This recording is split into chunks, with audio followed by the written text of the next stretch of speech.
episode of Average All-Stars. I want to introduce Mickey Mack. And Exxon right here with Sports Rally. And we do have our special guest, Dylan Lawrence, DL we call him. He's also affiliated with Sports Rally, plays little sports, basketball, football with us. So we got him as a special guest because he is a Denver Broncos fan. And we want to talk a little bit about the team and what he feels about it too. So let's take it away, Mickey. Okay, so let's just get right into it. I mean, let's go ahead and start off with that actual game. The Pittsburgh Steelers and the Denver Broncos. The Broncos end up winning that game. I would still say last minute. 19-31, Broncos. Okay. And and the funny thing about this game was, you know, a lot of people didn't know what to expect about it. Exactly. Like with Peyton, you know, was he going to do good? Was his line going to set up for him? A lot of people were like, well, if he gets hit, how many times is it going to take him to get hit before he's like, you know what, can't do this? But there's a lot of different things that Peyton actually put in and talk to us about that. Well, I mean, one thing that when I saw that game, I was looking at one key thing. Peyton Manning, he's one of the best quarterbacks in the NFL. With that said, he was going up against the #1 last year defense. Yep. So if anyone could hit him and could touch him, it would be the Steelers. Mm-hmm. And the thing with that game is it came down to the wire, it seemed too.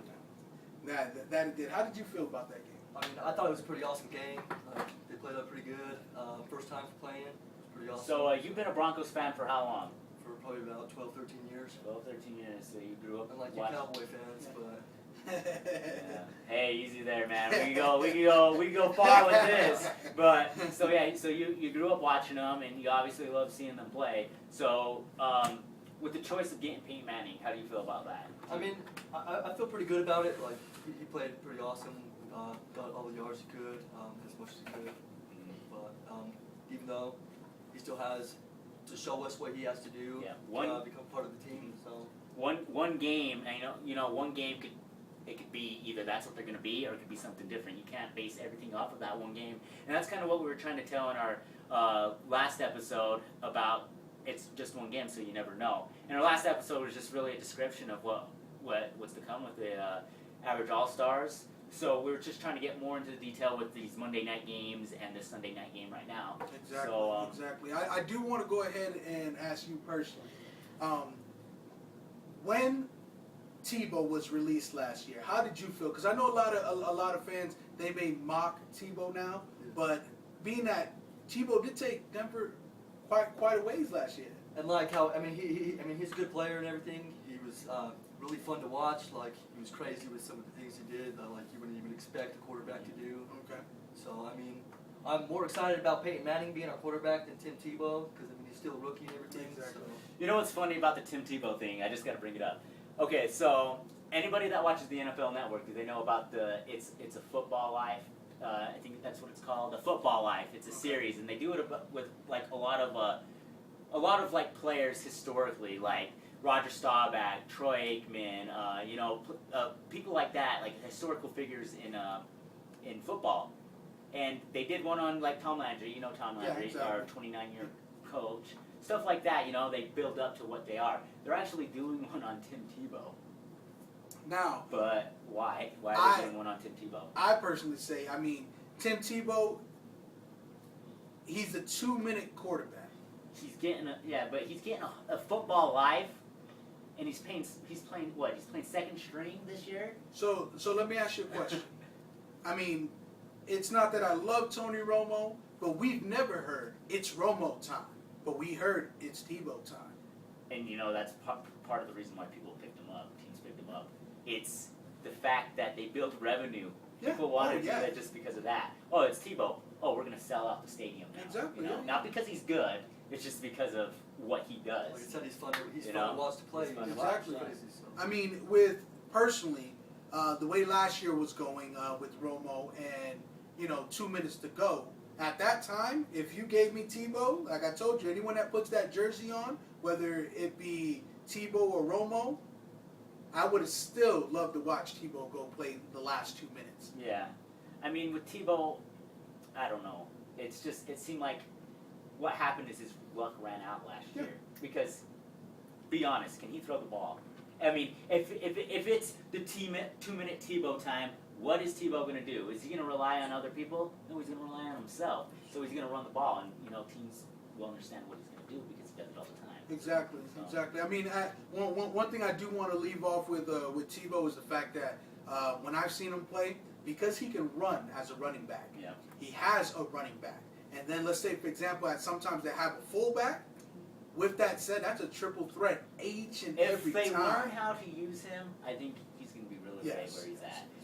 Use him as something what the other team's not going to expect. Exactly. Don't use him as, oh, Tebow's in, he's going to run it. Yeah. Understandable. And tying it to this game, I mean, it was actually I love to see that because Denver Broncos are playing Pittsburgh Steelers. When, if you remember last year, it was Tebow all the way at the end. Pittsburgh was already, what were they running on defense? They were running contain. They just wanted to make sure that Tebow didn't run it. Tebow didn't run it. He threw it. Yep. And guess what? He took it all. So the Denver Broncos ended up winning that game 19-31. Dylan Lawrence is obviously very proud of that. Who do the Broncos play next? Play the Atlantic Falcons. Oh. How are you feeling about that? The Dirty Bird. I don't know about that one. I mean, it's going to be a great game, hopefully. So hopefully they get out there and they get a win. Well, we'll see about it. And you know what? It was great having you as a guest. Dylan Lawrence, the Broncos fan. He also plays a lot of sports rally with us, football and stuff like that. So you'll be seeing a lot of guests coming in through either our friends or either through the clubs or groups type thing, come down. Especially if you're a playmaker and you're playing football, basketball with us, you make plays. You might be starring on the podcast. Exactly. So. I do want to go ahead and get into some quick other games real quick because San Diego did play Oakland. I know I have a lot of buddies that like Oakland, and they were really disappointed after that game. I would say, don't be too disappointed because, again, this is the first game. If your team turns around and goes winless after this, I mean, I'll take it. So I'd rather put my tail between my legs now and get a Super Bowl later like a lot of teams do anyway. And another game I do want to touch up on real quick, and that's the reason why I am wearing this purple, is because Baltimore.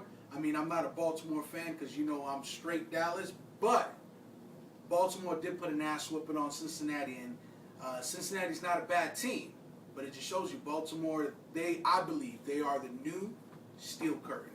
Yeah, they did awesome that game. Yeah, awesome. Yeah. And that was a 44-13 game, so it was a pretty blowout game. Bengals got that 13. That's the unlucky number 13, man.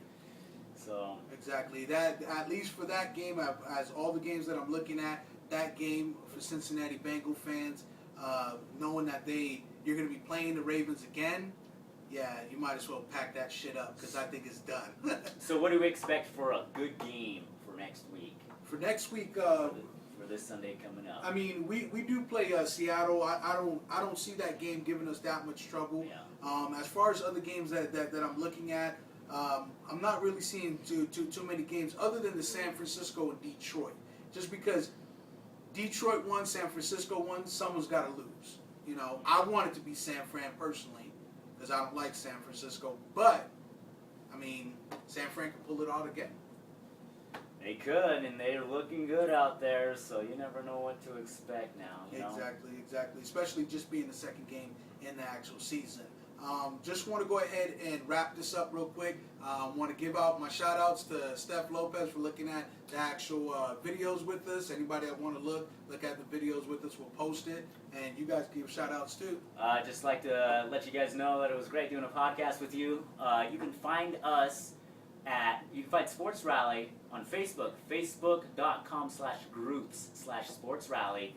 And let them know about yours, Mickey. Yeah, now AverageAllStarz just joined, of course, Sports Rally, but of course now we have our page as well. So it's on Facebook. A new page so it's AverageAllStarz Facebook. I definitely want to give a shout out to our guests as well for coming out and supporting us, showing us love. I'd like to appreciate you guys letting me come on your podcast. No problem, man.